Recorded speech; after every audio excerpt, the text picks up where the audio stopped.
Any holiday decorations that will transition with the seasons just make a lot of sense. And the design of this silk floral wreath works for fall as well as Christmas. Studio 5 viewer Anna Harward actually sent in this idea and agreed to share it with us. It's so nice to meet you. You are a talent. Like, this is lovely. These look professional. I can't wait to learn from you. I'm so glad you sent the project in. Thank you. It is my pleasure to be here. What inspired you to take on silk florals? Well, I pulled out my fall wreath and I'm like, it looks a little sad. It needs a little updating. Yeah. It's got that bright orange and you're like, neutrals are in color. Yeah. And I'm like, you know what? I usually pull out that wreath and I leave it on my wall, my door for about a month. Right. And then I take it down and I put a Christmas one up. Right. So I'm like, why don't I just make one that it will incorporate the two seasons together? Yeah. That's where it hit me. I'm like, I gotta do it. I gotta make a neutral one that you can use it for both seasons. And there's a simple swap that makes that happen. Before we get into that, you are originally from Ukraine. You are living and raising your family in Heber City. Help us get to know you a little bit better. So I immigrated to the United States from Ukraine when I was 6 years old. Wow. It's been a pleasure being here. My family lives in Heber. Me and my hubby, we're raising our 3 boys. 7, 5, and a 3-year-old. You're a boy mom. I am a boy mom. Look at that handsome crew. There they are. Oh. And they're all about bugs, Laos, and jiu-jitsu.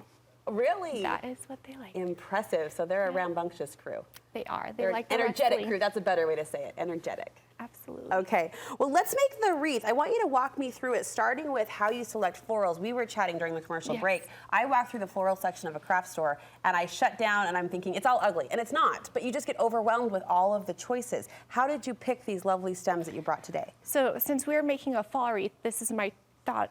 My idea was you want to have green because green is going to be kind of neutral with your winter month and your fall. We have green everywhere. So definitely you want some green foliage and a green filler. Of color at the end. So, and I chose this green filler because if you can see this stem, I'm going to pick it up. It is flat when you lay it, right? It is flat. Okay. You'll have others that are fuller and they are kind of hard to mingle, but the flatter ones are a lot easier to handle. So this one right here is beautiful for beginners. Yeah, now because I'm seeing spray paint, I'm going to ask, did this come colored tipped like this? It came like that. That came like this? No spray paint on this whatsoever. Okay.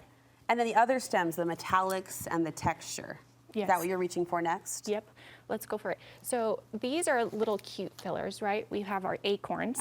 We have our pine cones. You can incorporate it into fall or winter. So that's a perfect option for us. I mean, how darling are these? Nice and how fuzzy. Darling. Yes, love. So, and then I also, this is actually my favorite fillers right over here. You can see I actually went ahead and I spray painted half of it. So you can see the effect. This was only one spray paint color right here. One side. You can see the different. It's got the 2 colors in there, but it looks gorgeous. Oh, it's so pretty. Now, you told my producer you like to lay it out like this, that it kind of fuels your creativity, which I can totally see. It almost feels like you're in a boutique workshop. Yes, you want to see what you got, what you want to work with, right? Yeah. So here we got some little sparkly fillers. These are the best. This is going to be a little oriented towards Christmas, but you can do whatever you like. You kind of that lamb's ear, but with metallic detail. Yeah. Here you have these. I did spray paint these, but these are just fillers. Cute fillers. Got some more cute fillers over here. Yeah. Delicate fillers. Love delicate. It gives it that volume look. Okay. These little volume. All of these are kind of going to give it that volume and texture. So a combination of the more flat lay and then the volume. I'm noticing too, the way you spray painted these, it almost uniforms all of the stems. Like they go together really well with that universal color, you know what I mean, that consistent color. Okay, how do we get started once we have our selections in place? Once you have your selections, make sure you choose what you want to spray paint. So these right here, you can see how I spray painted them. Look at the little variation. I did a little blob in the center, kind of spray a couple of spots in the center, and it makes it incorporates everything and makes it look like it's cohesive. Yes. And it goes together well. So this stark white blossom that would otherwise scream spring or strong Christmas became this soft champagne that works for fall or winter. Yep, and these really are going clever. These are going to be our focal points. Okay, they will be our. Let's jump in, Anna. How do we do this? So we're going to start. This is going to be my main filler. So the key with the main filler is to basically have it go around your wreath, kind of, evenly. Kind of work the shape. Work the shape. Okay. So the idea is you want your wreath to be even all the way around. And you've put wire on the wreath. I did put wire, I forgot to mention this, but you can kind of see there's a little bit of wire everywhere around. Yeah. The reason I do this is it does have wire on it, but this will help you manage your pieces. This actually feels way more manageable. In the past, we've done tutorials, and I see the benefit of this as well, where you group them first and then wire once they're in place. But this allows you, it's a little more casual. It allows you just to kind of tuck as you go. As you can see, I'm tucking it in, and it will hold it in place until I want to hot glue it. Okay, to reinforce it. That kind of helps keep it in place for sure. The key with the wreaths are you want to have it even all the way around, symmetry. And I can see the control that you like with this flat lay comes into effect. It protrudes and it gives it that volume, but it's also flat and easy to manage. It will go where we want it to go. It will go where you say to go. Yeah. Most Unlike of the time. those 3 boys that sometimes don't, right? Those do not go where you want them. They have a mind of their own. Yes, we love that about them. All right, and you'll fill in the whole thing. That becomes your base, right? Yes, we fill in the entire wreath. And you almost don't notice it except for when you do. That sounds silly, but it like pokes out at just the right time, right? That foundational layer. Yes, yes. And this is going to be the filler that's going to be filled in with all your top fillers. Okay. And these are all that we're going to fill in. So let's say this is done, this basic layer, and then what are you reaching for next? The fillers, you say?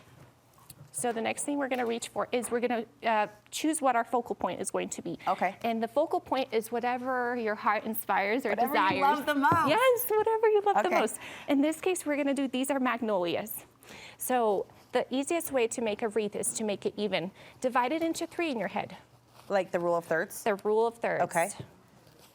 You're explaining this so well. I'm feeling empowered that I possibly, maybe, could kind of sort of try this. The rule of thirds. So we're going to... So you're going to put that in those 3 windows. Yes. We got You're our going to 3 vertically little... dissect it. You've got your 3 focal points in those 3 set areas. There you go. Okay, focal points in place. We got our focal points. What's next? My other focal point, because I love these, they glow in the dark. Oh, no way.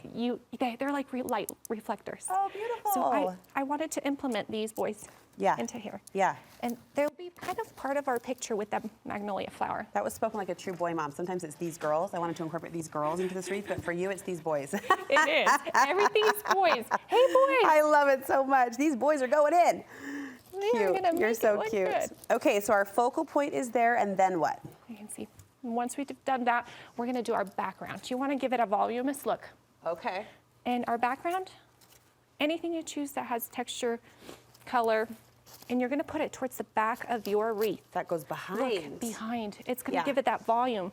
I think this order of operation is really clever because it does help you see it visually, like as it's coming into place. All right, background, and I'm kind of pushing you on a little bit for time's sake, but what's the next step? So we're going to do one side here. Okay. The next step, another background. So 2 layers. Yeah. Okay. Choose another background. Okay. So 2 backgrounds. We've got our base. We've got our focal point. We've got 2 layers of background, and then we start to fill.